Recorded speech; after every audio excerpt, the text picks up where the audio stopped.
From the top rope to your collection, this is collecting the 1, 2, 3 presented by Cardboard Dugout. I am your host, Moon 3PO, and this is my tag team partner, Bro PO, coming through with another episode of collecting the 1, 2, 3. Bro PO, how you doing? Doing pretty good.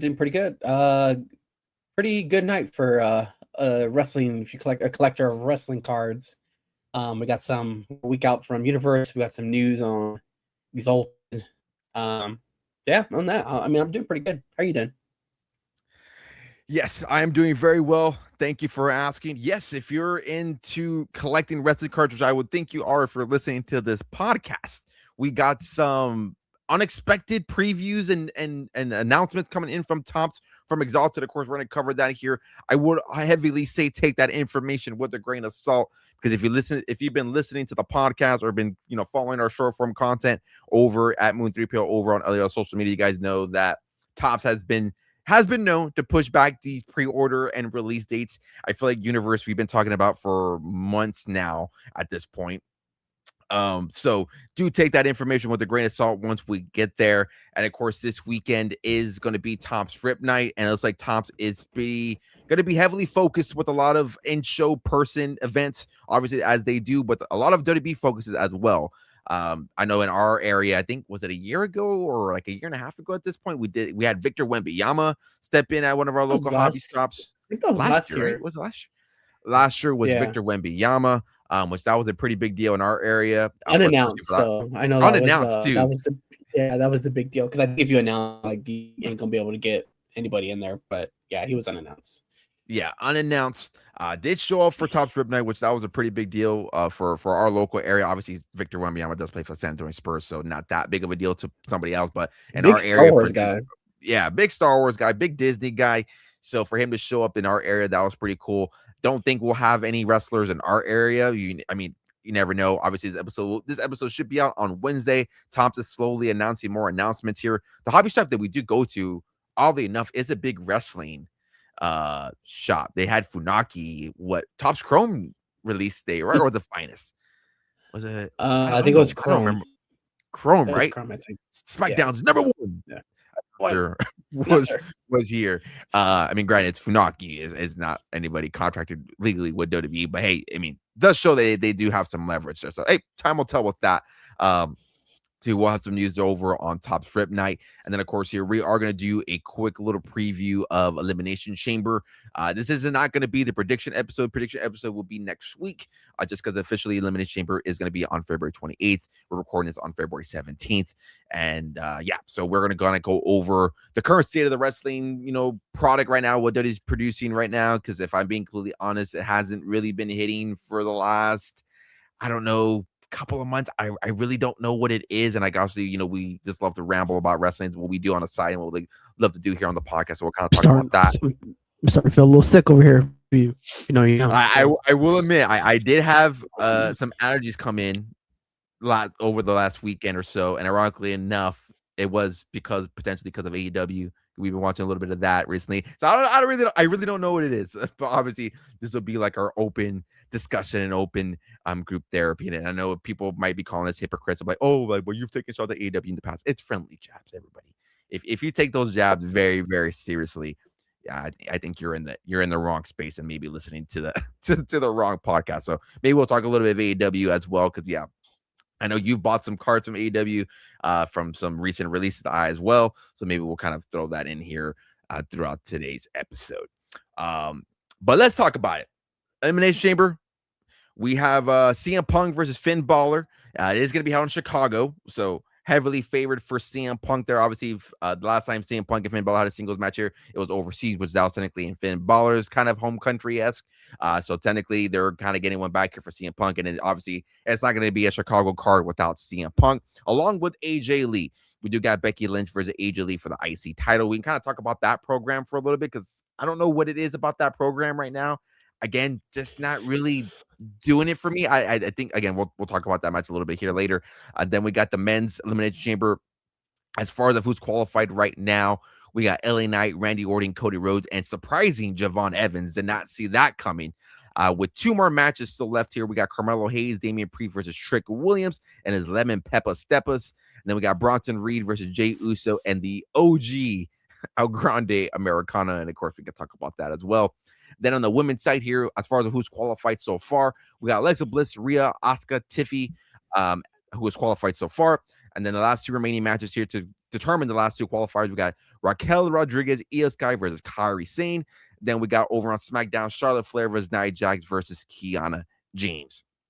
So quick little, again, run through the card here. Again, not a preview here. So I guess we'll just kind of just talk about certain matches here that I've been calling out here. And I guess made references here already. The Becky Lynch and AJ Lee had a very interesting promo again last Monday, this past Monday Night Raw. I don't know. I don't know if you feel the same way. We haven't really talked about it too much. I don't know if you feel the same. I'm very, very excited to see AJ Lee in her first single match in over 10 plus years, however long that it's been. But it's just something about this program that I don't know if it's the way they're treating it, that it's missing something. It is for the IC title, so it's not missing that. But I don't know what it is. Like I think it has to be the build. Like the whole Becky not refusing to hit her, and like AJ Lee playing the mind games type thing, if you want to go that route. But like a couple of months ago, leading up to this Becky Lynch's reign, like she was attacking everybody, like being ruthless with Nikki Bella, being ruthless with Lyra. You know, you can say the same to her Bailey as well. And I feel like that's kind of gone to the side a little bit. I know it kind of goes, hand in hand with her being like a conspiracy theorist and all this and that and the third. But I feel like with this program right now, it's missing a little bit something. Maybe it's a little bit too early as well. I was in the camp that I thought they should have saved this match for WrestleMania. And that's just my opinion. But I get it. It's Chicago. Got to do what you got to do. And if we hear these rumblings that ticket sales are low, things like that, I don't know if it's low for Elimination Chamber. I don't say I haven't checked that. But I mean, I don't know if that's a thing as well. But yeah, to me, this right now, so far, that program, just with them two alone, because obviously the earlier program had Punk and Rollins. This one here is just missing something for me. Yeah, I think honestly for me, I think it's been like the time gap. Like we've been at this since like late August, early September since WrestlePalooza. Like, and so we're 5-6 months out from that already, and we're still clamoring about the same thing. So I think that's kind of what hurt it. Like AJ Lee wrestled WrestlePalooza, a break, wrestled at Survivor Series, War Games, took a break, and just came back. And then all of a sudden now has an IC title shot. And I think that's like this tends to be a gripe when it comes to like wrestling fans. And I think it's for both AEW and WWE, where like a random guy or come nowhere and just automatically gets the title shot, where it's like, well, how did you earn that title shot? Where I'm still like that kind of like old school mentality where you got to like win your number one and stuff like that. So I think that's kind of what hurts it. Then I know the both promos have been kind of getting slack about it. And I think on AJ Lee's side, it's kind of like her whole like the way she talks. She's talking like kind of slow and stuff like that, and like coming at her with like the nicknames, like calling her like Becky Boo Boo and stuff like that. That's been the chatter online. And then the whole Becky thing, like she looks like she's like I don't know what's the word I'm looking for, like maybe like frustrated or flustered, where she's like I don't know what it is, but you, like that's what it is. That's obviously like it's the whole like conspiracy theories things, or it's just that AJ Lee's already beating her twice, and she has her numbers, kind of thing like that. So it's gonna be interesting to see. This is AJ Lee's first match in I think like what 10 plus years. Has to be, I would think. yeah, I think maybe beyond that. I think her last match was with Paige and against the Bella Twins at WrestleMania, if I'm not mistaken. At the WrestleMania, right? Whatever, I think it was at 14, 15, whatever. So that was 14. Kind of stayed a little bit after Punk. 12 years. Yeah. So that's 12 years. Yeah, Punk was already gone by then. So yeah, the 14. Yeah. So yeah, it's 12 years from having, well, that's not even a singles match, it's a tag team match, but like this is strictly like her now one-on-one with Becky, where these last couple she had the other people to rely on. She had Punk in the first one, and then of course she had the Survivor Series team on her end to kind of help out here. But now she's on. We kind of should see it. Yeah, I am a little shocked that they did have this already for Chamber. I know the whole rumor, right, like you said, like the whole rumor that it was going to be a WrestleMania match kind of thing. So if this is, I would expect, I know we're not doing predictions, but I would expect Becky to get the win on this one. I mean, to get even more heat on Becky to beat AJ in her hometown, or hometown if you want to say. Like I think that put a little bit more heat on her. And then from there, do they continue to work towards WrestleMania? I don't know. I don't know what the plan for that. But yeah, I haven't been like the most excited about it. Also, not hating on it. Don't want to like just quickly just like whatever. Again, I think it's just the build that just came out of nowhere. So I think if they just continue to work at it, and if this is going to be the last end of it, yes, well, cool. But if this is not, then I'm curious to see how they build upon this a little bit more towards WrestleMania. But that's what I have to see. Yeah, no, I would say I'm so excited for the match itself. I think it's, again, like we just talked, like you just hinted there, it's AJ Lee's first match in over 12 years, 10 plus years or so. So that itself is going to be exciting and very interesting to watch. I think it's just, yeah, again, the build and like the promos haven't really been. I didn't mind 2 weeks ago's promo. It was this one where it was kind of like, it felt like I was watching and hearing the same thing. And I think that kind of is like the result of the whole WWE programming in a nutshell. Like, I feel like every Monday Night Raw, Friday Night SmackDown has been quite refreshing. I mean, still some things that are head scratchers here and there, but overall, like when you put on Monday Night Raw, like I feel like that's an episode like I watched a couple weeks ago. If it's the same old recycled LA Knight Vision type deal, this mystery masked man thing is also not helping. LA Knight's been fighting the Vision for like a year at least already. It's like that, and then now this whole like I don't know what that crate is all about. Like I really don't. Yeah, I don't know. It's just the whole card itself. I think like speculations on it, Jericho and all this other stuff. I think it's gonna be something stupid. I think it's gonna be anything that big. Like I wouldn't be surprised if it's like not gonna be anything big. I wouldn't be surprised if it's like maybe it's a box of Exalted or something. Or is all in there. the Raw SmackDown I've always had the stare that freaking B and Topps are like hoarding Topps Chrome for 25. Because I swear to God, every now and then they just like come out of nowhere with breaks, and they've been on Fanatics Live Topps Chrome. I'm like, dude, how do y'all still have Topps Chrome? So I think it's all the Topps Chrome from last year. Topps Chrome and the Topps Chrome Sapphire and the numerous Cactus Jackson breaks that we've been seeing everywhere. Yeah. All right, I know now they released that new what is that new product? The turnbuckles product, where like I think there's like pieces of like memorabilia in there or something like that. I know Logan Paul. I missed that. I didn't know about that.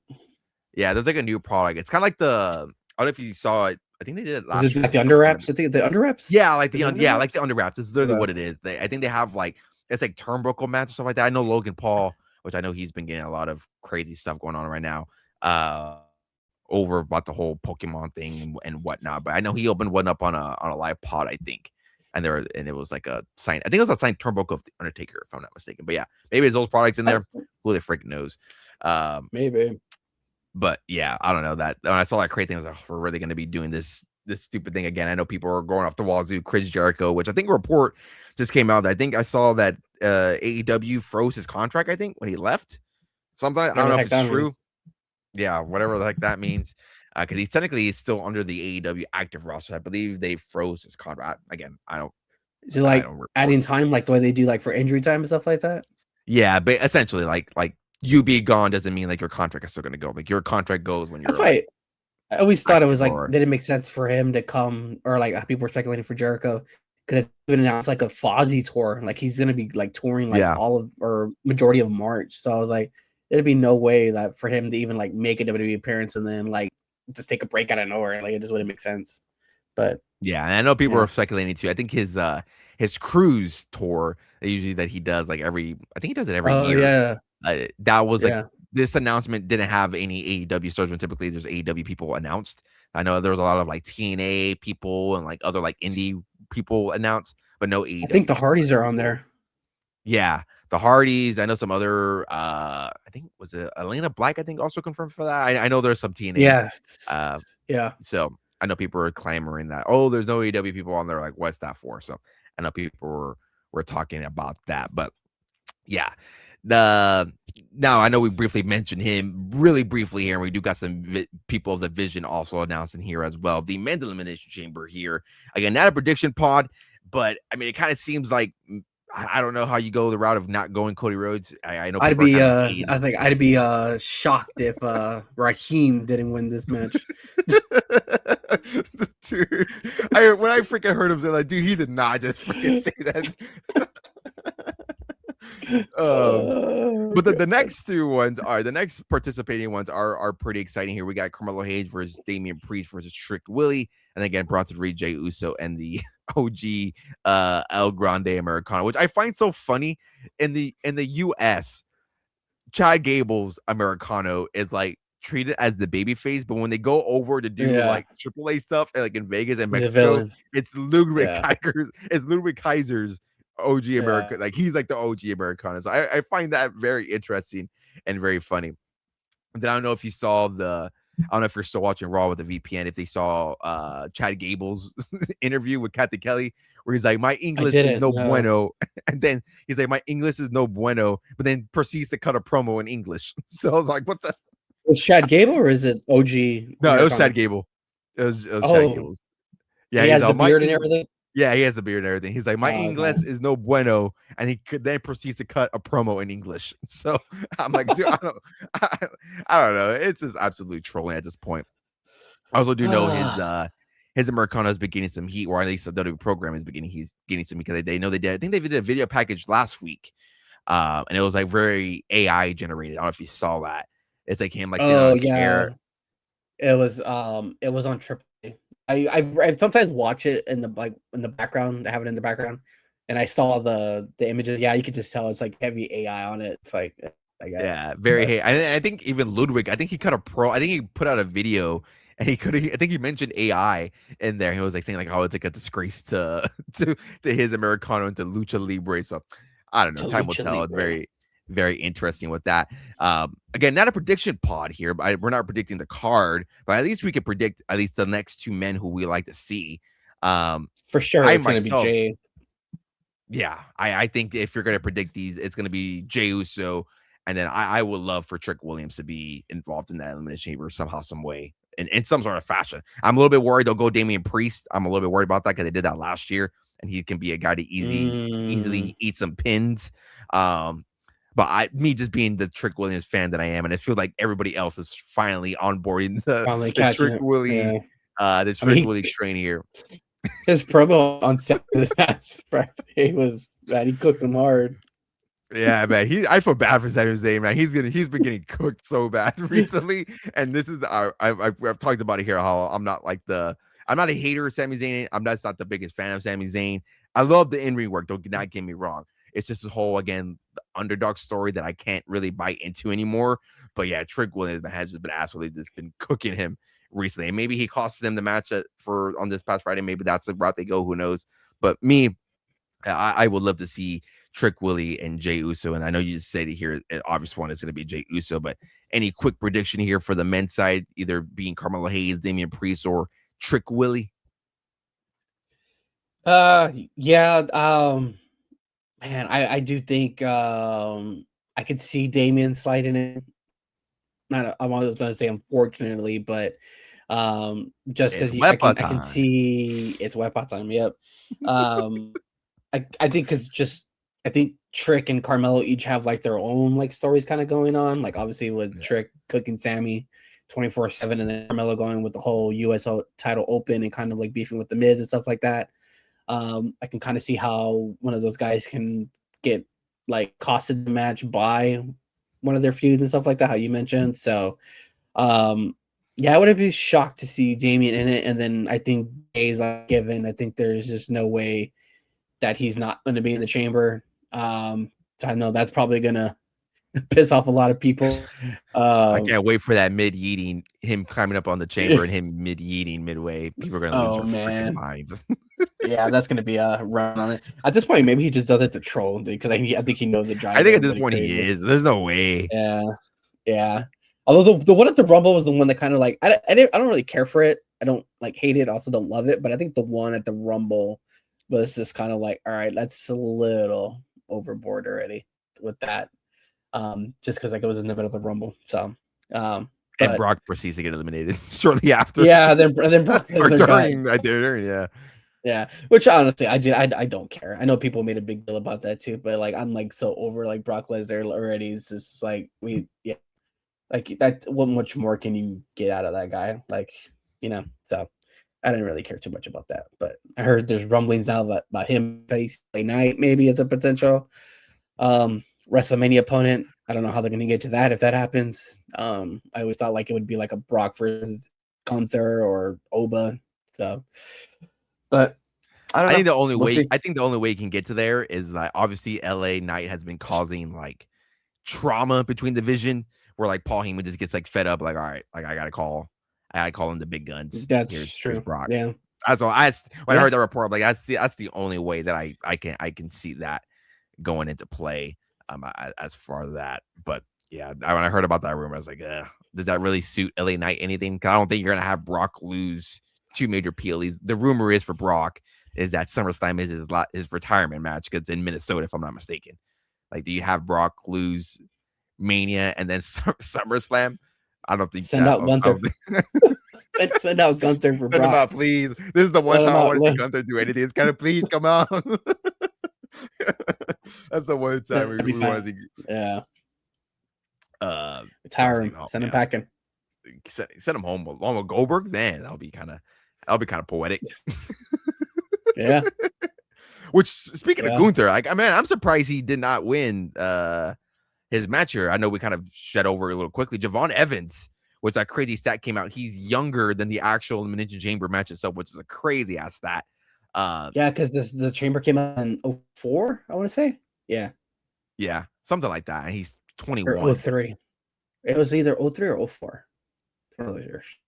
Yeah, one of those years. But Might yeah, have been that 03. stat came out. He's 03. younger than the Elimination Chamber, officially the youngest participant in the Elimination Chamber, which I'm surprised he won. I thought they would have gone Gunther, if I'm being completely honest. I didn't think they're going to do Dom just because of the whole IC title stuff. But Yeah. Javon Evans getting the nod. I think that's pretty exciting. We're probably going to see some insane, crazy OG cutter. That's going to be very, very cool.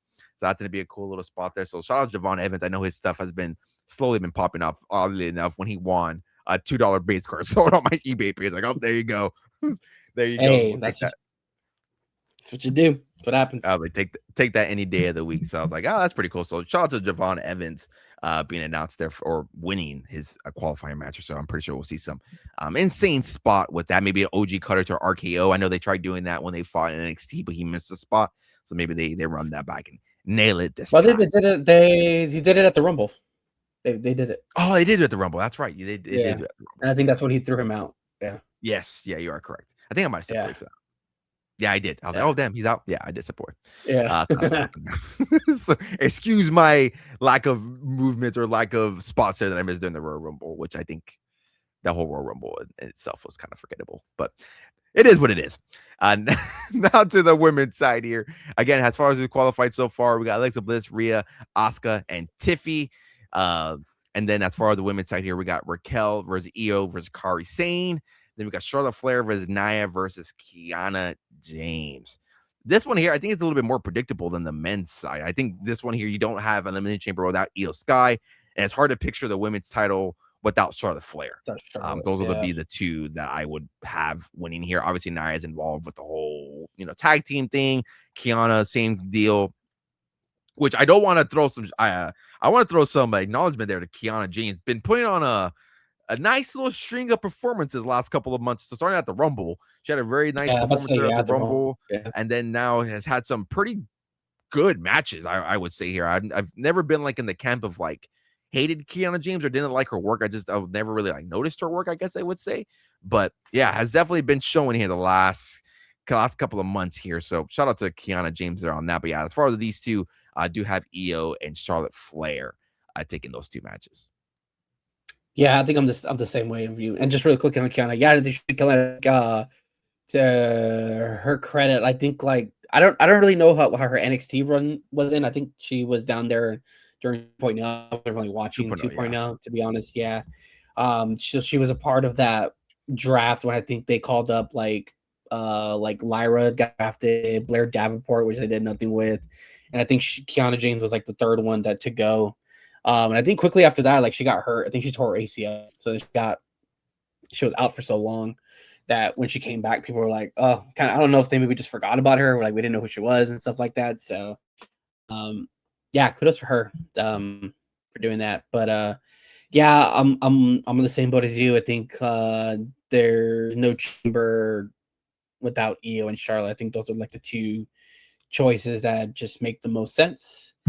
And I think when you get to the Chamber, there's a lot of interesting stories between all the girls that are in there. Like obviously, with if Io and Charlotte both get in, you now have two tag teams in there. So 4 out of the 6 are in a tag team with Alexa Bliss and Charlotte, and then obviously with Rhea and Io. So it's just funny. I was every time I see tag teams get thrown into these kind of matches where they have to like, I don't want to say like they're forced to each other, may come down to them too. Kind of brings me back to the whole Sasha Banks Naomi thing. Like this is kind of what drove them away from the WWE, where they were tag team champions at the time, and then they were going to be placed in a like number one contenders match on that Raw, and they didn't want to do it because, well, I don't want to say they didn't want to do it, but they didn't like the idea of it just because it kind of, in their eyes, I think, and I hope this is not. It was, if I think if this is how I remember it, like it kind of like diminished the tag team titles. Where it's saying like, hey, these are not as important. Like we want to be the world champion and stuff like that. So yeah, it's always interesting to always see how they do it. It's kind of like, oh, I guess they didn't learn their lesson from that, and they're like once again going to put tag team champions in the Chamber and another tag team. Which so, but I mean, even with the two tag teams that are in, like they can obviously have beef with each other. Obviously, we have the whole thing with Alexa and Charlotte, where Charlotte kind of threw out Bliss from the Chamber. I mean, from the Royal Rumble, and then the whole thing between Rhea and Io, how Rhea's never beaten her. So, like, what if like Io sneaks out a pin on Rhea or something like that? Uh, I'm on. I'm more hyped up and more excited to see the women's, honestly, just because I feel like there's not really a clear path for that one. In my opinion, I think whoever wins this is obviously going to face Jade. I think it's a given. I don't want to say a given, but I'm 99.9% sure that Liv is going to face Stephanie Vaquera at WrestleMania. Yeah. And so I think this one, whatever woman wins this, I think it's obviously going to go after Jade. And so I was thinking about it too. I was like, man, can you imagine if like Charlotte wins, like compared to like last year when Charlotte won the Rumble, like the whole internet was in uproar. And and to be fair, I was too. I was not happy with Charlotte winning the Rumble, but like, can you imagine? Like, I don't think you would get the same reaction this time around if Charlotte were to win the Chamber and possibly use Jade, because I think Jade. I've never been a fan of Jade Cargo, honestly, and so this title reign has done for her. Honestly, for me, she's just like that weird balance of like she wants to be a heel, but she's getting cheered weirdly. And she doesn't have like a real, which I don't think, again, it's not her fault. I think it's been the talent that she's been thrown and the creative that's been over on SmackDown, how they treat that brand. That's why it's like that. Yeah, I mean, she's out there. She was feuding with Michin, and then she was feuding with BFAB, and then she started squashing Chelsea. And then now she finally had like a real, like, I don't want to say a real match, but like somebody who kind of like was up to her speed in Jordan Grace. And so, and you know, that went how it went. Jordan Grace got Jordan Grace. So yeah, I don't think she should be put with somebody who can hopefully, if she's going to retain her WrestleMania, hopefully they can elevate her. And I think Charlotte could do that. Alexa, I mean, anybody in that chamber probably could. Rhea, Io, Asuka, like, you know, what else am I missing? Did I miss somebody? Nah, you got it. Yeah, there you go. So, yeah. Yeah, no, I agree with you 100% on everything there. The women's one so far is more exciting than the men's. I think what I like about Elimination Chambers and what I like about these type of like stipulation matches is that there's always a stories in between the participants in there. When you look at the men's, there's really not a story between like any of them, like intertwining. Like if Bronson Reed gets in there, like you have LA Knight for sure. If Jey Uso gets in there, yeah, for sure you have the LA Knight. But like Jey Uso doesn't have anything with Randy Orton. Yes, he has a connection with Cody Rhodes, but I mean, it hasn't really been anything the last couple of months. Javon Evans hasn't been on the main roster for more than 6 months, so he does not have an established story with any of them, minus from the OG Americana, which they tag team. So they're not. It's not a true like interesting story there. And if you're getting excited about a tag team over Javon Evans and OG Americano, and maybe you gotta look at something there. The women's side, like you just mentioned, there's so many different interesting complexities there.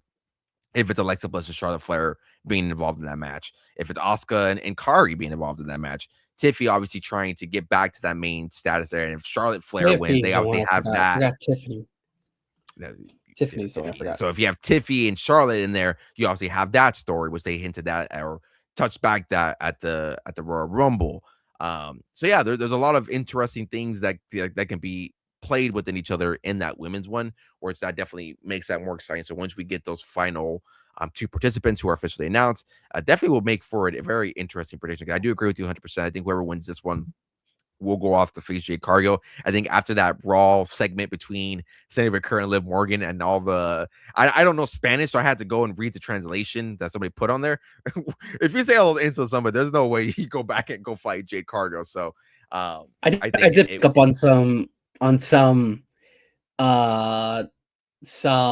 the translation from it, but when I went back to like the full thing, I thought it was pretty interesting because I think like part of the stuff that she said that like Liv didn't have to like grind for anything per se, or she didn't have to struggle to like get into WWE and stuff like that, which I thought was kind of weird because like if you go and like watch her interview on Stephanie McMahon's podcast, she talks about her struggles. So yeah, I don't know if maybe I don't know who wrote that promo or if it was her or something like that, but yeah, they kind of missed on that. Or maybe Liv can bring that up and kind of back at her. And so maybe that's why she was crying, because maybe she had brought up real life stuff, maybe. So real life I don't stuff, know. exactly. Yeah. That's what I thought about because I did listen to the Stephanie McMahon podcast. What is it? What's your story? I think that's what it's called. And she kind of talked about like her and her brothers like being homeless and like going for like backpacking essentially, and then like all the sacrifices that her parents made and stuff like that for her to get into wrestling and things like that. Her previous work environments as well. So when I again I don't know Spanish, so I was like, what the hell is she? I really couldn't tell what she was saying at all. I had to wait for the translation. So if you guys don't know, and some people said that could you hear Dom talking to her, or did you have a hard time hearing him? I had a hard time here. I know he said that I know they were saying that he was translating for her, but I didn't hear it. I did not hear it. Okay. I don't know because I was able to hear him too. Yeah. Okay. Interesting. So the exact quote that came from Vaccaro that told Liv Morgan, it says, you talking about hard work. What the hell are you talking about? You haven't sacrificed anything. WWE has handed you everything. You started your career here. You have the best doctors, the best trainers. You have everything. You want to talk about sacrifice? I was born in Chile, where wrestling doesn't exist, and still traveled the world, Japan, Mexico, Latin America, Europe, conquered everything. You should be ashamed in hiding behind the Judgment Day, by hiding behind a man. You need to hide behind a man. But I'll tell you something. I went through hell and made it mine just to make it to WWE and become champion. The championship means more to me than just a title. It's for all the little girls and women that haven't had the opportunity but still succeed. Liv, if you choose me, you will not win because I will show you what a real champion is. So, some very choice words there and very harsh words, I would say, because I don't necessarily agree with a lot of them, made there by Sammy Vaccaro. Also want to talk note here. The theme song changed. Jesus, that I can't do that. I can't do it anymore. I can't do this thing anymore. This whole company has been pissing me off the last couple of months. I hate to say I'm going to freaking WrestleMania in 2 months. This whole company's pissing me off. Yeah, I was looking at who pulled the decision on that, man, and yeah, that. It's funny too that if you, I don't know. Well, it was on Chris Van Vliet's podcast when she did that. When she got called up, they wanted to change her theme song right from the bat, and she like told them, and like I think she had to tell Shawn Michaels like, "Hey, can you tell them like no, like don't change my music?" And they still proceeded to change the music, whatever how long she's been on the roster for. So I think she's like I think from what I think in the workout video she did with Sheamus, she talked about like being like a big like heavy metal fan. Yeah, for the life of me, I do not know why they just don't like can't they license out a song from like somebody's band and just do it. Like come on. 20 Cons always got my respect. You got fucking Hot Mulligan over there. We had the CM Punk when he debuted with when he came back. I'm not a big Orange Cassidy fan, but I love this theme song. Oh, the Pixies, yes, the Yeah. Pixies. Every time that shit hits, Freshly squeezed. You're not an Orange Cassidy fan? I don't really care for him. Yeah, maybe it's Justin Robert. Man. Justin Robert gets on my nerves too. The announcer, can't stand him. It's over the top. Freshly squeezed with his hand in his pocket. Yeah, that shit goes hard. Yeah, I don't know about that guy. Just not fully sold on him yet. Maybe I have to keep watching. I've been watching a little bit, so but yeah, going back to theme songs. Yeah, I don't know why they just don't like license a song out. They obviously can do it. I mean, they have. I don't know. I don't understand their whole theme song. Things that I don't know. I don't know about that. It drives me crazy. I don't absolutely get it. But yeah, is Becky the only one with like an actual band with the theme song?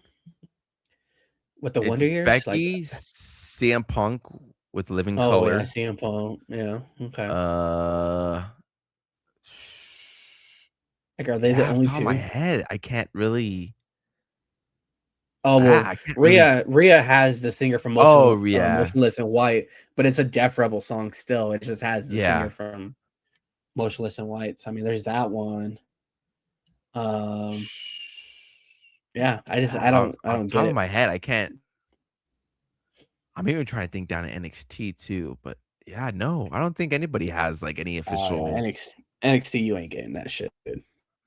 I don't. Yeah, thinking about it now, I don't think anybody else has any official license. I mean, I don't think anybody does. I mean, for God's sakes, Triple H had freaking Motorhead. Oh, like, I wasn't to bring up Triple H. I wasn't to bring up Triple H, but I was like, yeah. Other than that, I don't think anybody else has officially like licensed music and license. Yeah. But next time that bald fraud comes out, I'm like, dude, you come out to a licensed song.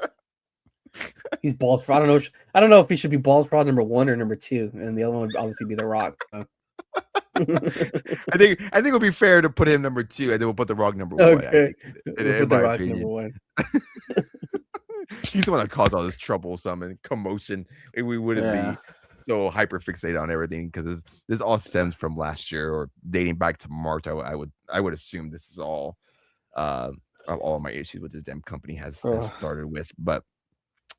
Yeah, that's Elimination Chamber. Quick little preview, and again, we kind of quickly talked about just like our overall stance of the product here. Again, I feel like the last product, the product of the last couple of months here has just been missing something, which is kind of crazy to think about because we're on the road to WrestleMania, and I feel like it's just missing like a.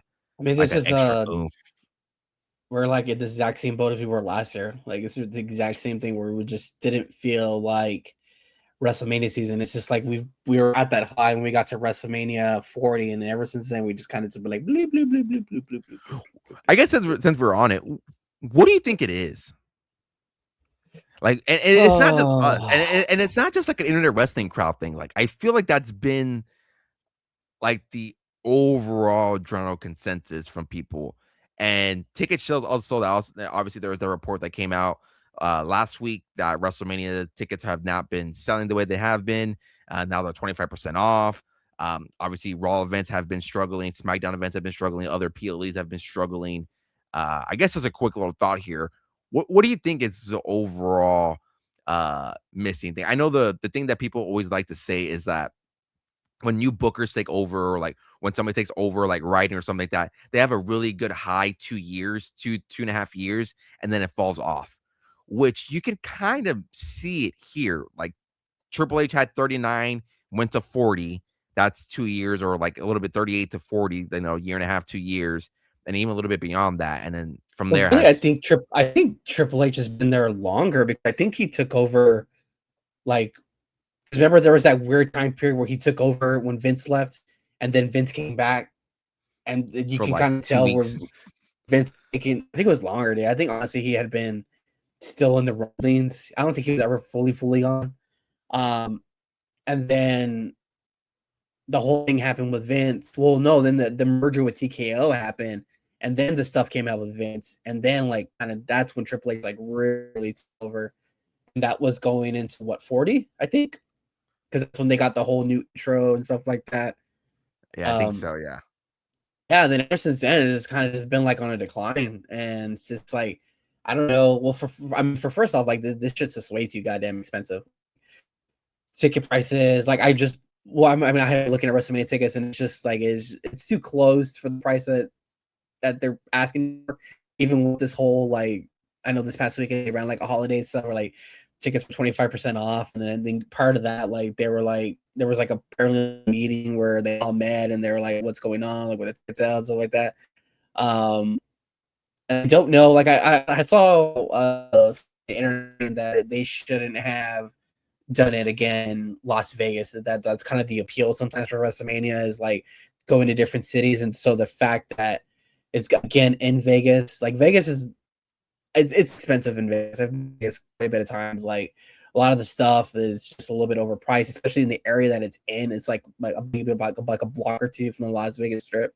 And it's just expensive. Like it's crazy. So I think that didn't help. I know with what was supposed to be in New Orleans. It was originally supposed to be New Orleans. Remember when that came out? I was like, oh hell yeah! Like I was like, it's an easy 7-8 hour drive. We can drive down to New Orleans, save money like on airfare and drive and blah. Thanks Rock for that. And then it got pulled and went back to Las Vegas. So but yeah, it's just like the price stuff is just crazy. And then like even for like Monday Night Raw tickets, like I just got my tickets for Raw here in the next couple of weeks. Actually on 3/16 Stone Cold Day. But I had to wait for a damn sale. Like they were running like another holiday sale where it was I think it was like a Valentine's Day sale where it was two tickets for the price of one. So like, and it's like, man, it shouldn't get to that point where like I have to like wait for a damn sale. Like back in the day, like you should just like go, like I literally buy tickets in the pre-order. Like that's how like costs, what's the word I'm looking for? How affordable the tickets were. Like it's just nowadays. Yeah. It's funny too. When I was going through a couple weeks back, I was going through like some old ticket stuff I have, and I actually have one from I think it was 2017 or 2016. It was from Hell in a Cell when Hell in a Cell was a pay-per-view, and it was here in our town. Me and the wife, we sat on the top balcony, but the first row. Like now, like those tickets I think were for like a Raw are like close to like $200. I bought those tickets for like $40. So yeah, I don't know. It's just crazy. And then again, like the storylines just haven't been hitting. Like I think I honestly did ever since the Bloodline storyline. It hasn't been the same. And I don't know what it is. It's just like go back to that whole like Roman Reigns line when he was on Pat McAfee, who's like, we need to do better in booking and building bigger stars and stuff like that. And I'm thinking about it, I was like, well, they have Trick Williams coming up, they have Javon, they have Oba and stuff like that. So on the women's side, I think they need to get the girl up. They need to get Sol Ruka out of NXT. They need to get for God's sakes, they need to get Blake Monroe out of there. I don't need her in the speed tournament. Title. Yeah, like Jesus. I do not need her in the speed tournament. Get Zari out of there. I don't think Zari needs to be down there. And for God's sakes, I also don't think JC Jane needs to be down there either. Like, no. Yeah. So I just think there's, I just like it's just a lot of the old faces, not honestly old faces, but a lot of the bigger stars just in the current all just the same stuff over and over again. Kind of want to say, they are not. You always hear wrong of like people getting pushes and stuff like that. Ironically enough, that was a whole chatter on the internet last week where the whole Lyra Valkyria push, where people were saying that from like a couple of months back, or late last year, they were saying she was posed for a big push in 2026, kind of similar to the little Finn thing that came out a couple of weeks or months prior to that, and like that never came around. But it kind of seems like Finn's story is kind of coming around. Kind of seems like he's on the way out of the Judgment Day in a sense. He, funny enough, came out to his OG again on Monday. So that was pretty cool. Yeah. So I don't know. I guess it's just kind of just like storylines aren't hitting. It's kind of the same over and over again. It just kind of seems like it's like it's you kind of want to be like, oh, I can't wait to. I remember when we were on the road to 40, like I felt like I could not miss a Raw or a SmackDown. Like I just had to watch it. Yeah. Just because of the storylines, to the point where it's like now, like I see like the Monday Raw recap. It's like you see a picture of LA Knight and the Britain division. You're like, oh shit, here we go again. And it's funny enough. And I was like, dude, we're just like before LA Knight got out by Bronson. I was like, wasn't he just beefing with the Usos? Like, and now they're teaming together. So it's just like, I don't know, man. This stuff doesn't make sense. But, yeah. Yeah, I agree with you 100% on everything there. I think it's definitely this the storylines have not been hitting. It's been the same thing over and over and over again, and it just gets very repetitive booking. And it's just not. It's not hard to watch. It's just not very like appealing to watch. Like I'll be completely honest. Like I put on Monday Night Raw like 30 minutes late last night, and like I was like I feel like I didn't miss anything, and like it. Where like you mentioned, they're leading up to 40 last or 2 years ago at this point. Like yeah, like every Monday and Friday, like it was must see television. Like you were not late to like anything. Um, so like yeah, it's just been, and this whole like masked man thing doesn't really help at all. Like running the same thing again and again and again. Like to me, that Like, again, that I'm pretty that's to me is sure just lazy. I'm pretty sure he's going to cost Bronson's match. It all lineups that. Yeah, and again, it's just lazy booking in my decision, like and lazy like storytelling. Like you have to go back and run that again. Obviously it's on the flip side of this masked man costing division, but it just to me it's just lazy booking and You know I what? don't get it at all.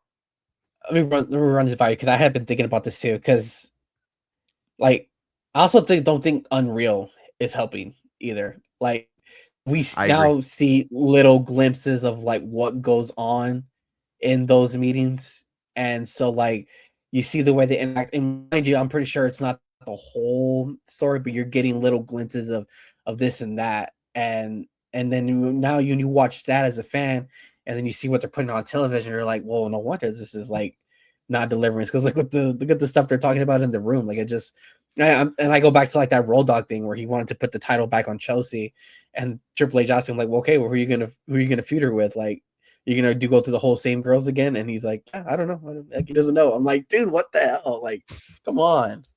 Yeah, I agree. yeah. I don't think that I helps. I hung out with the other brother on Monday. And we were Oh just yeah, like, he is not a fan of Unreal. yeah, no, we were he picked me up and because me being the idiot, I left my keys in my wife's car. So Noise. uh so I was already off. So he called me, he's like, hey, like you want to go do so? I was like, sure, like I'm not doing anything. I'm stuck at home, ironically enough.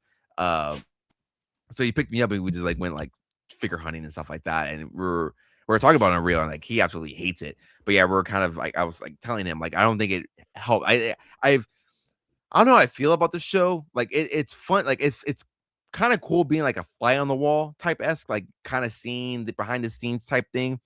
But it does not help when you hear the stuff that they're saying. And but like I mentioned to him, like hearing who was it? Was it Bruce? Yeah, it was Bruce Pritchard. Like hearing Bruce Pritchard even think about the idea Yeah. of having Pat McAfee beat Gunther, that was absolutely insane.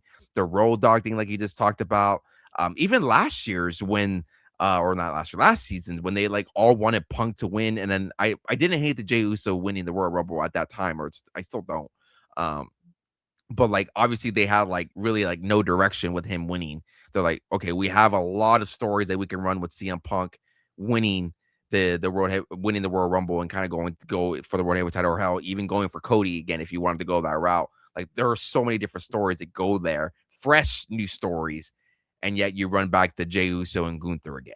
Like, Yeah. yeah, And I think too with Unreal, I think also it kind of makes Triple H not so bad as a booker, because he kind of like doesn't, you don't ever really see him like give out bad ideas. It's usually the other people who are putting out the bad ideas, like the whole Michael P.S. Hastings thing where he didn't see Chelsea Green like ever as like a top star, and then what do you see a couple weeks later? She's getting much Card getting I squashed. was like, well, I wonder who booked that, man. So it's just like, yeah, I don't know, man. Yeah, and my final thought will be on that was like, and we were talking about in our group chat is like when you see the creative room, like I don't really don't know the ins and outs, like who's who and who's what minus from the ones that we know, but um yeah, there's like I think there was that other writer who was like when he said when Bruce Pritchard mentioned the idea of having Pat McAfee beat Gunther, and the writer was like, are you kidding me? Like we're having our top heel. Like he finally brought some sense to Oh him. yeah, He was like, we're gonna yeah, have our top heel lose to an announcer. Like where are you going with that? and like he just lost the world heavyweight title. You're gonna have him lose again. Like where's the correlation? So there is some smart people in that room, but what I was gonna say here is like obviously we talk about the Vince era, we talk about the horrendous booking that we were fond to within the Vince era, especially in the later half or towards the ending half of Vince's era. And the message that I put in our group chat was like nothing minus from a few things, like nothing's really changed from like a booking standpoint. And the reason why I say that is because there's a lot of the same voices that were there during the Vince era that have that same ideology or same thinking that are now bringing that same ideology to this Triple H booking. So the analogy that I use is like there's a new head cook in there, but there's still all the supporting chefs in the kitchen there. There's no new ideas. You're still bringing out the same dishes. You're still bringing out the same specialty dishes. Like it's all the same. It's nothing new. It's nothing refreshing.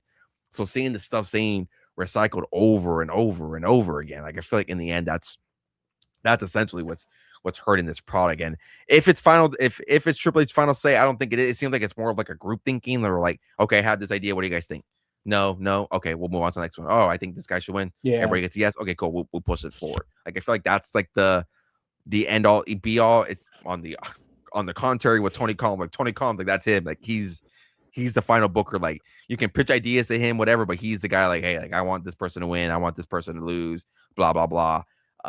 That's the end all be all on that side. On that flip side, maybe that's the benefit of them. I don't know, but yeah, it's definitely interesting to see the different side of both companies and kind of see how this one has been running the same deal over and over and over. But yeah, again, the product just hasn't been hitting. Hopefully it changes. Hopefully Elimination Chamber things start picking up. Who knows? Hopefully we have a better mindset and a better idea where we're heading as we quickly approach the Elimination Chamber and the Royal Rumble. Not Royal Rumble. This is where we had the Cena heel turn last year. So this is where we did have the Cena heel turn. And now we got a freaking box. And then Triple H famously went on to the post scrum. Is like, does it feel like WrestleMania season yet? What an asshole! I think he directed that at us directly. I felt that personally. Yeah, I remember the week before we said that, and then he came back and like, oh, Triple H is like a firm listener, collecting the 1, 2, 3. Yeah, I felt attacked by that. What an ass! What a bald fraud number 2. Yeah. But as we mentioned here at the beginning of the episode here, this episode again will be out hopefully on Wednesday. This weekend here, February 21st, it's Topps Rip Night. So if you have local hobby stores in your area, a lot of them will be doing like local promotions. They'll maybe like run like a sale. I know our stores typically do.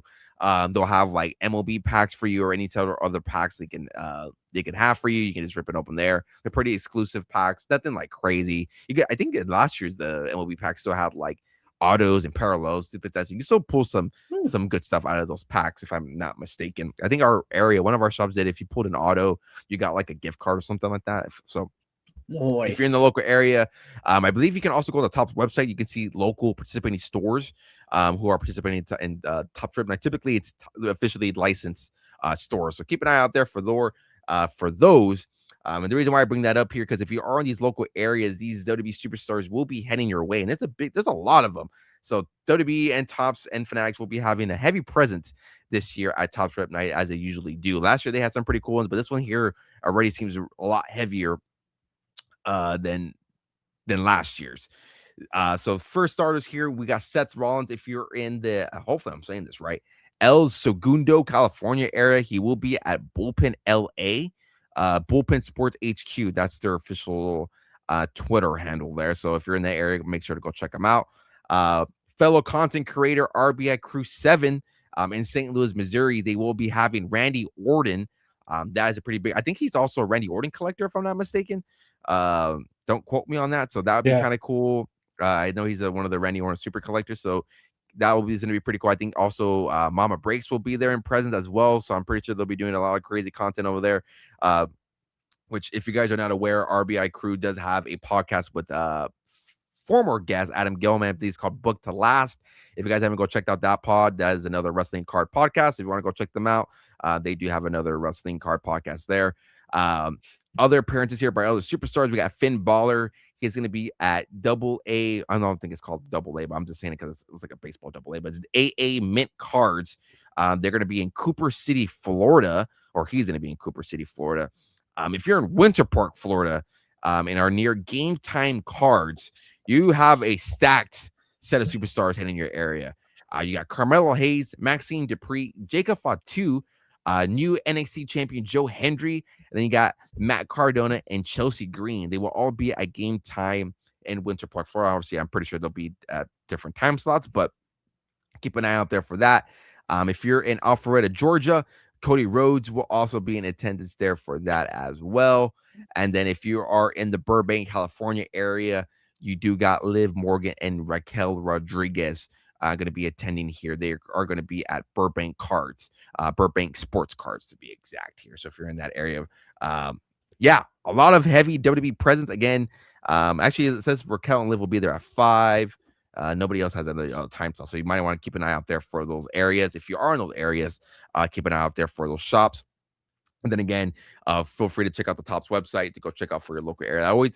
Very, very cool. I think obviously we've always talked about how Topps has kind of failed this WWE license so far, but it's very cool to have a very strong WWE presence. Ironically enough, there's no new WWE product to rip. I feel like if you want to take advantage of it, you would have had Universe release a week ahead of time to have these superstars ripping their new card product, especially since you love to monetize your own type of content. You would think they would do that, but they're not doing that. They're going to be ripping some you're going to rip some Panini products, some that Topps Chrome that they've been halting for a couple of months there. Who knows? It's probably what's in that damn crate.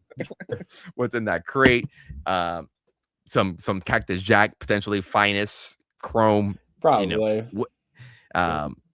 I do know these other superstars do like to rip other product. I'm pretty sure they'll be opening up other product. I know they got like obviously Chrome is out for basketball. That's still a hot product. Top Series 1 just came out for 2026. I'm pretty sure they'll be ripping a lot of baseball. So I think the Stadium Club come out this week too.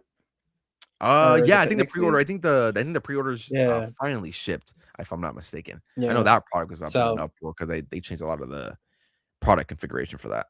Yeah, it's gonna be pretty cool to see all these guys out there ripping cards with the community. So yeah, definitely if you're in the area, can make it out there. I'd try my best to go. Last year, I think at Topps Rip Night, I think this is where the Miz pulled that Rock auto, if I'm not mistaken. Oh yeah, if I remember correctly, yeah. I know Gunther was out there ripping packs too. I remember him ripping packs. I think he even pulled like a Jey Uso card, and he was like when he was in a fight Jay. Yeah. I wouldn't. I don't think I'm like 100% we're probably not gonna get any wrestlers. I'm pretty sure we'll probably get like some basketball players from the Spurs. I went to go look at their schedule. I was like, because they're on the rodeo road trip right now. So I was like, man, I wonder where they're at. So ironically enough, they're playing in Austin. They're in the Austin series right now. So I was like, oh, okay, well that makes sense. They can easily take a short drive down from Austin here to San Antonio and can participate in Topps Rip Night. So yeah, I would like to go. I didn't get to go last year. You didn't go last year, I would like to go. Yeah, no, I do have something planned like later in the afternoon. So if I can try to squeeze in, get there a little bit early. I know it's kind of happens in the nighttime, but I think one of our local card shops said there's something going to start like around 2:00. And there's also a card show this weekend. So our card show this weekend. Yeah. So it's kind of a little crazy weekend. So gonna be TBD, and hopefully if I do go, maybe we can record some stuff. Take the little one. She likes to rip stuff. So yeah, we'll see where we go with that. But yeah, most definitely. I think if you're in the area, want to see any of these superstars, I'd try to go down there. Yeah, I was about to say I realize here like it's there's a card show this weekend, which I would need to attend to because I need to fill up the inventory for upcoming vending show. I'll have some more announcements on that later as we get closer to that. So yeah, it's gonna be a heavy card weekend. So yeah, if you're in the area or in those local areas, make sure to go check them out there. So I think that would be pretty cool. And yeah, hopefully I can make an appearance at one of my shops here, just a quick little video or something like that. See what's going on. Again, there's no WWE product for me to rip, and that's the only thing I open these days. So time will tell when it comes to that. But speaking of product being ripped, it looks like, again, like I mentioned at the episode here, take this date with a grain of salt because these dates change really quickly, as we've all seen here. But March 3rd is the pre-order date for 2025 Topps Exalted WWE. I remember it's funny because I was getting the images ready for I just uploaded a video to TikTok talking about Dirty Dom and his stupid dude wipes general merchandise. We didn't even talk about that, but it's really nothing crazy. But I have not seen that yet. I saw your video. I was like, I did not know about that. Yeah, they just basically he's gonna have gear logoed with dude wipes on there for the sponsorship. Yeah, it's fucking stupid. That's So I uploaded that video and then I was like, okay, well, I got to get ready for tomorrow's video. And I know Topps Exalted had released some sneak peeks. Okay, cool. I'll record that video, have it scheduled for tomorrow. So I went on the Topps website and I was like, March 3rd. I was like, I didn't see anybody else talk about it. So I sent a screenshot to you right away. I was like, hey, has this been announced yet by anybody?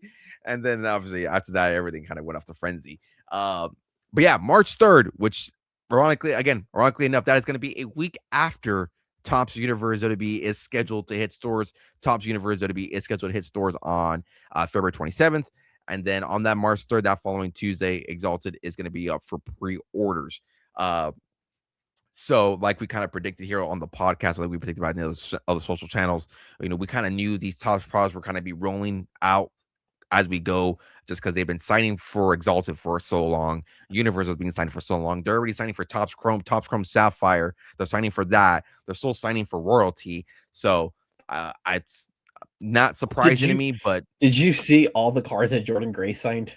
Like what, a couple dude, she signed they signed a fuck ton. That's why I put like, man, you can tell like or her. I don't know if you saw Tomatongas. You see Tomatongas? Tomatongas, yeah. Yeah. Tomatongas, Yee inscriptions. That's pretty cool. Yeah. Dragon Lee, I saw him signing. Who else was signing? I saw Charlotte Flair signing last week. JC Mateo signed some cards too. Yeah, I saw his.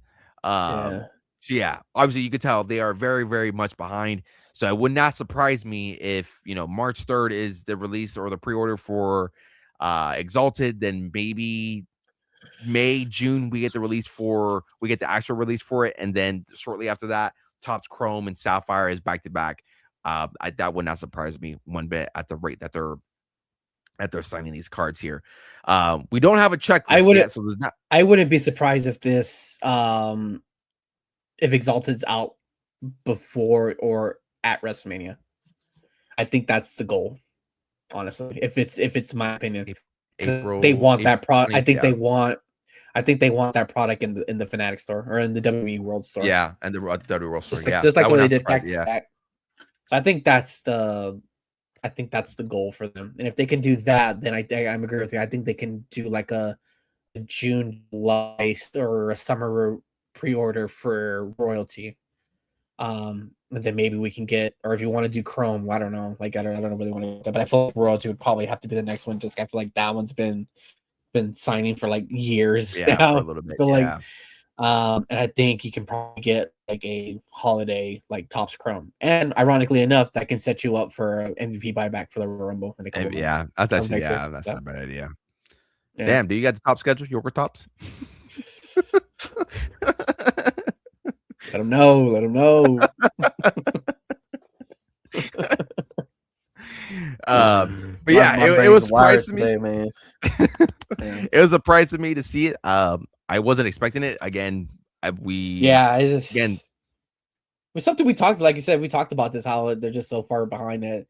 They kind of just have to hurry up and start pushing up because it's a little dry out here. And it's not unusual. Like I know a lot of people may be like new to the space or be like, well, like how are they doing this? Like if you guys are familiar with like with the baseball scheduling, like they just came out with Top Series 1 like last week, and they're already Stadium Club is already coming out, and then they had Pristine also come out last week. So they release these things like hotcakes. Like they are just frying anything up and just throwing them out, and hopefully you can catch it and feed it. But yeah, it's just they release these like crazy. It may not seem like it just because obviously we've had our products real sporadic, but once Topps get their shit in line and they got things to release, they'll release them. They do not give a damn.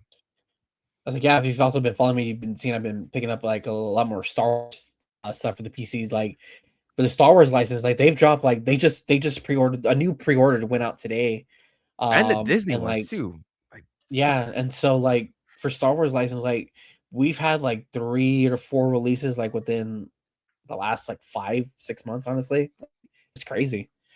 Same thing, yeah, when I meant Disney, I meant, Yeah. like, the Marvel ones because you had Oh yeah, the yeah, comic book version you had the comic book version of Chrome, then you had the MCU version of Chrome, then you had the yeah, MCU Sapphire, and then you have a new one, the Marvel Collector, I think, the one with the Infinity Stones, you have that one. yeah, That's already yeah. 4, and then on the Disney side, you had Disney Chrome, you had that gold the one that you bought into, the gold one, Wonder. uh, They had Disney yeah, Wonder, which was like the flagship in a sense.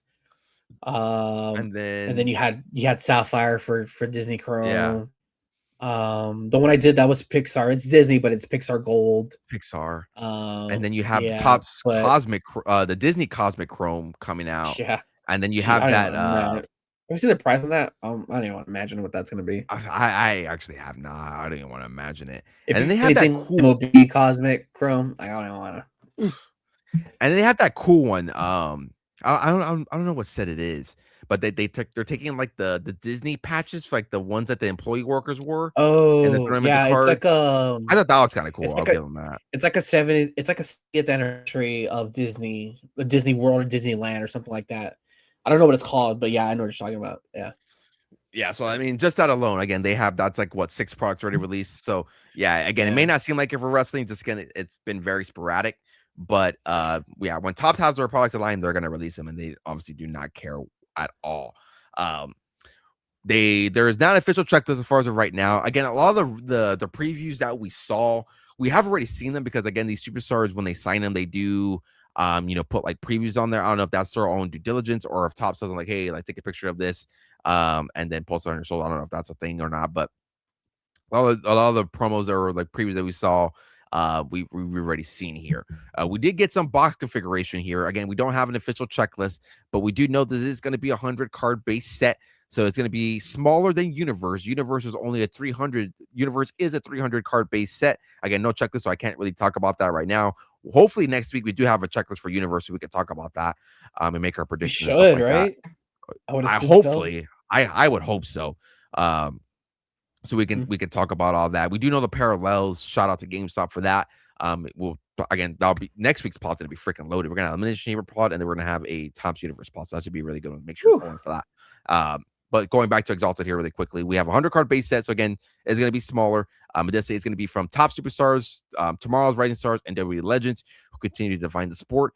It says every hobby box is going to deliver 2 autographs and 1 relic, which I believe is the same box configuration for Topps Universe. So it is nice. Yeah, it If you are is. going to be Yeah. paying for a hobby box, I don't know if there's going to be a blaster box. I said for Universe there wasn't going to be one just because of the configuration of the box, but based on what we got blasters coming, so I don't know if this one's going to say going to have blasters because right now it just says every hobby I'll probably go box. with a no on this one. Yeah, I it think doesn't mention the checklist anything. is too little.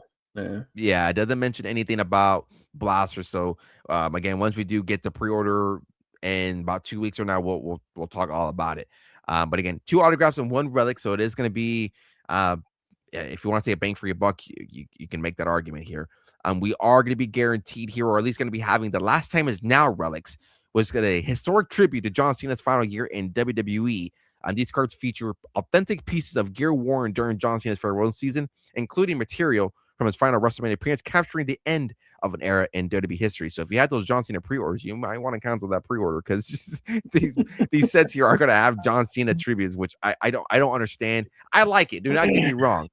But if you have a whole John Cena set dedicated to Kind of John Cena tribute yeah, relic, diminishes the it kind of point of diminishes a that whole. product. Yeah, yeah, Yeah, I yeah. mean, I'm pretty sure the patches are going to be different. We saw some insane patches for the John Cena celebration set. I think that's also coming out in March. I believe those But so pre-orders yeah, are coming out in tickets March to as March. well. Yeah. So yeah, do what you will with that information. And it just says here with bold designs and dynamic inserts and richly foil parallels, Exalted is crafted for collectors who demand more than just cards. They demand moments of glory. What are you chasing in the ring? That is courtesy of the Topps website. And of course, some of the relics here that we got. We got the last time is now relics. Last time is now relics, which they put like the worst possible patch. They put the good old napkin patch, and then we got Insignia Ink, which they have the Stone Cold. I always like to call like the home field medallion. If you remember those home Yeah. field medallions from Topps baseball, where it's just like their nameplate and then the signature there. Again, we've seen previews of that here. Those are also the cards that have the first day issue, which we are going to be seeing that into the set.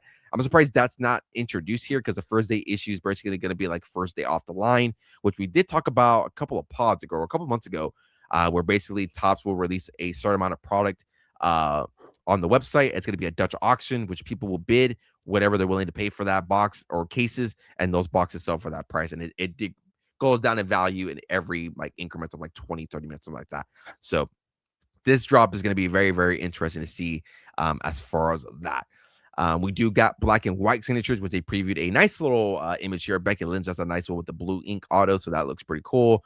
We do got rivaled relics, which they previewed here, a picture of Rhea Ripley and Liv Morgan with event worn memorabilia, so that is also very important. We do got exalted base relics, which they previewed Penta, which that is not a napkin here. We got the little like the red design, looks like the little outline of the mask, so that's pretty cool. We got exalted autograph Tiffany Stratton. We've seen that one already. And the one that I missed in my video, which I didn't even see it here, we got tag team relics, which they showed a preview of Bianca Belair and Jade Cargill. They also did show I'm assuming that's the base design. The base design here of Cedric Kerr when she became double champ down in NXT.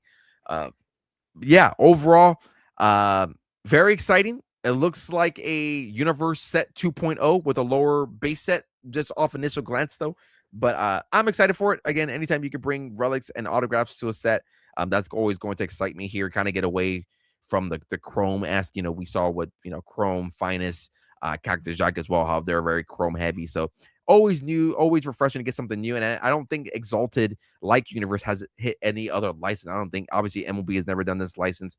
I don't think any NBA, NFL, or any other license that they have done this. So it's going to be completely new. So I'm excited for it. I don't know if you have any quick thoughts. Again, not much of a checklist. We can only go based on previews. Don't know if you have any quick thoughts on Exalted here. But yeah, overall, and a quick little first glance here, I'm very excited for the product. Yeah, just gonna piggy off you. I'm excited for it. Just I just really hope the date sticks. So that's my concern, because I mean it won't be the first time, but I mean other than that, I mean I'm excited for it. Curious to see the price point for it, see where it's gonna kind of fall. But yeah, I mean there's not really much to add to that right now, so it's gonna have to just wait and see. And I'm pretty sure we'll get more images as we get closer. Same thing for Universe. Hopefully we can have the checklist hopefully pretty early. That way we get enough time to kind of like dig through it and kind of do the pod on it. So just have to wait and see. Maybe next week might have to be like a double episode kind of thing, where maybe one's like Chamber and the other stuff, and then kind of go over the checklist and stuff like that. So I don't know. Gonna have to wait and see. Yeah, thinking about it now, it probably will be, because usually we like to do our predictions usually Monday. Oh man, I thought about something. Friday, we can't even do it. We have to. Oh yeah.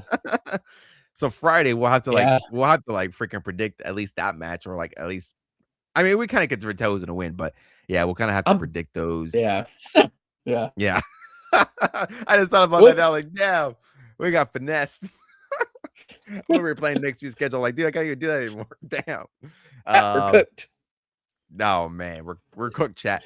But now we'll still do our prediction episode here. We'll give official predictions. We'll have a little bit more clarity. I think I don't think Carmella Hayes, Damon Priest, Trick Williams winning the Chamber anyways, but the women's one might have a little bit of a different implication, because I think right off the bat, I think a name in there might win in that match, but time will tell with that. So yeah, we will keep an eye out there for that. Hopefully, in a timely manner. Hopefully, Universe has a checklist by Monday, so we can go through the checklist like you mentioned last episode when we did finance. We were talking about maybe who not to maybe who to I don't want to say buy into breaks, but keep an eye out there in breaks, because obviously these are going to be very break heavy. And I'm pretty sure spots are going to be loaded pretty quickly. Just because the breakers already know the product, they have the checklist, so they preload their spots and get those rolling. So if you're into all that and come to us for that information, you can go out and buy your spots in a timely manner if you're into all that, or if you're going to be going to your local hobby stores and you're to go buy these boxes, or retail stores like Target, Walmart, they will have blaster boxes, GameStops as well. Kind of keep an eye out there as far as that. So yeah, make sure you are following the socials. Make sure you do follow the content. Again, you can follow me here at Moon3PL. All of our social links are going to be down below as well. If you guys are not subscribed to the YouTube channel, make sure you are subscribed to the channel. We're over 970 subscribers, guys. That's freaking insane. The goal for 2026 was to hit 1,000, and we're 1/3 of the way there already. So thank you guys so much for all the recent support that you've been showing the content here. If it's been the podcast, the long form videos, short term videos, whatever you're tuning into the Moon 3PO channel, I really do appreciate it. And of course, the podcast as well. But before I wrap up everything here officially here, Bropio. Any final thoughts here? I'm tripping, man. Any final thoughts here for the good listeners to collect the 1, 2, 3? Friday Night SmackDown is in a fucking Friday night right now. Friday Night SmackDown got me my brain in a fucking frenzy. I'm like, dude, what the fuck am I gonna do next week? Yeah, man. I don't got nothing, man. I usually have something in my head to cook up, but yeah, I got nothing on this one except for yeah, like you said, just keep track of the socials, Insta, TikTok, all that good stuff. Yeah, I think next week is it's looking pretty good. We got Chamber, we got Universe, and then the week after that, we got freaking Exalted pre-orders. We got early release of WWE 2K26. So that's next week already. Yeah, if you do the pre-order, it's early release March 6th. Yeah. Holy fuck. Yep. Yeah. So, yeah, gonna be busy next couple of weeks. So, yeah, I haven't done mine either. And I was talking to our other brother like today. Like, I didn't realize like the whole season pass. Like, I know now it's a freaking battle pass essentially, but like, oh yeah, it's broken up like 1 through 6 now. There's 6 seasons in a sense, and like to get all 6 battle passes, like you have to get the WCW version. So like if you do the Attitude Era version, like you only get 1 through 4, or like if you do the Triple H version, you only get like 1, 2, 2 or 1, 2, 3, something like that. Like it's not all the way through. So yeah, it's kind of annoying. But anyways, that's a gripe for the day. I have my issues with 2K and yeah, so whatever. Welcome to the business I love, man. Welcome to the video games that I loved. This whole play to grind bullshit. I was gonna blame fucking who can we blame? Michael Rubin and Jeff Wilson. It's their fucking fault. Go tweet them and be like, you suck.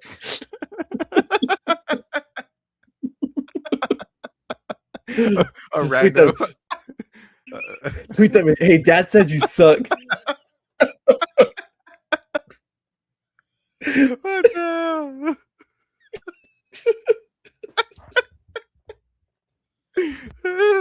Oh my god, I'm crying.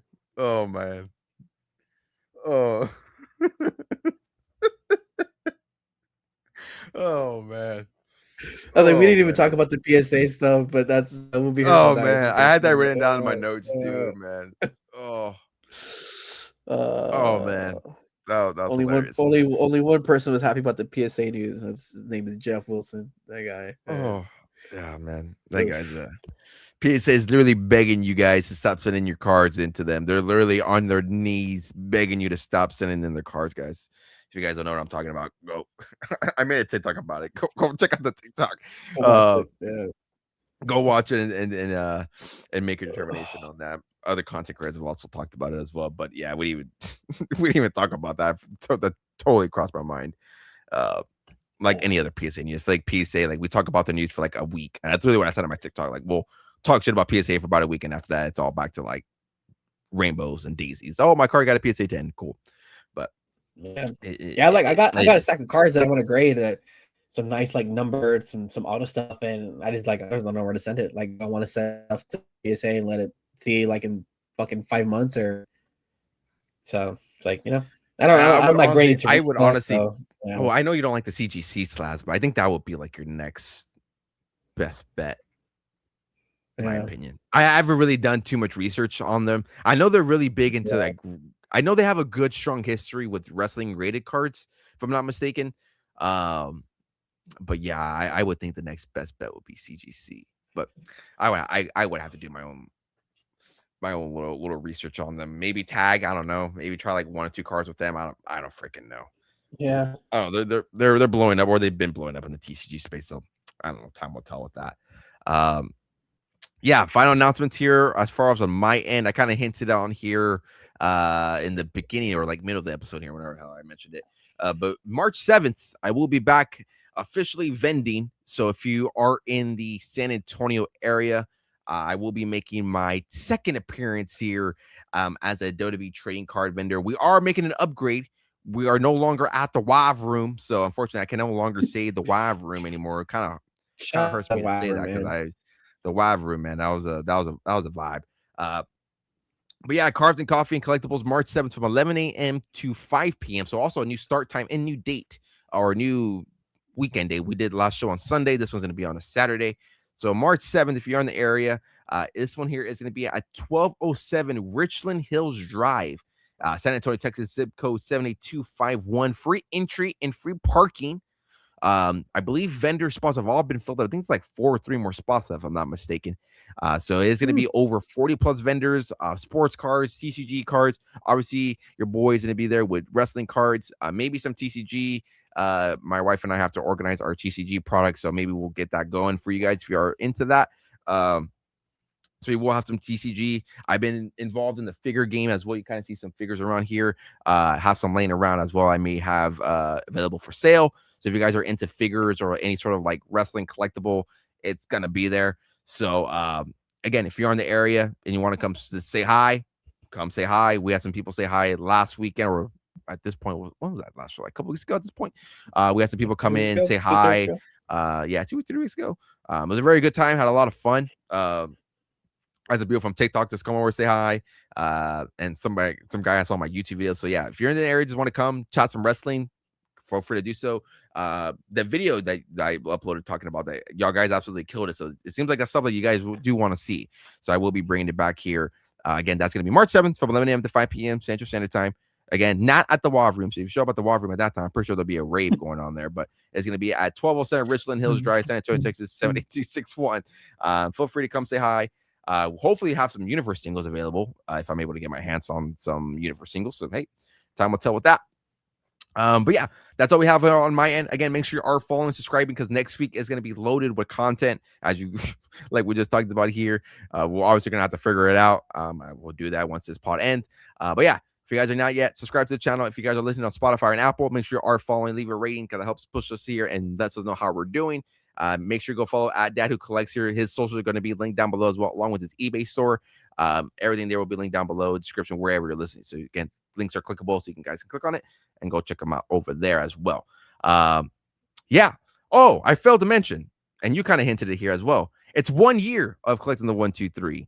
I failed to mention that we've been doing this pod for a year. So if you're confused by the intro, and wink, wink, we've been doing this for a year. So I do appreciate you guys so much for for 1 year celebration at the WAV room this Saturday. 1 year celebration at the WAV room, everybody. So we have been doing the pod for over a year. So again, if you guys have been supporting for the year, or you joined last week or last month, whenever you guys may have joined in, that's what Bro joined in with those glasses. This is what the appearance looked like on a year ago, and with the Ulafala in the background there. Oh, there it is, yeah. And the Ulafala. So yeah, guys, if you guys have been tuning in for a year, I really, really do appreciate it. I didn't think I would be doing this for a year long. Feels like we just started this, honestly, like days ago. But we've been doing it for a year. So if you've been supporting for that long, I really, really do appreciate it. If you've just joined in, just subscribed, again, I really, really do appreciate it. All the support you've shown here. And hopefully we can continue moving this here for another year and beyond. So yeah, guys, thank you for everything. We definitely will appreciate y'all so much, and we will see y'all next week with another episode of Collecting the 1, 2, 3. Thank you for listening and watching, and we'll see y'all next week.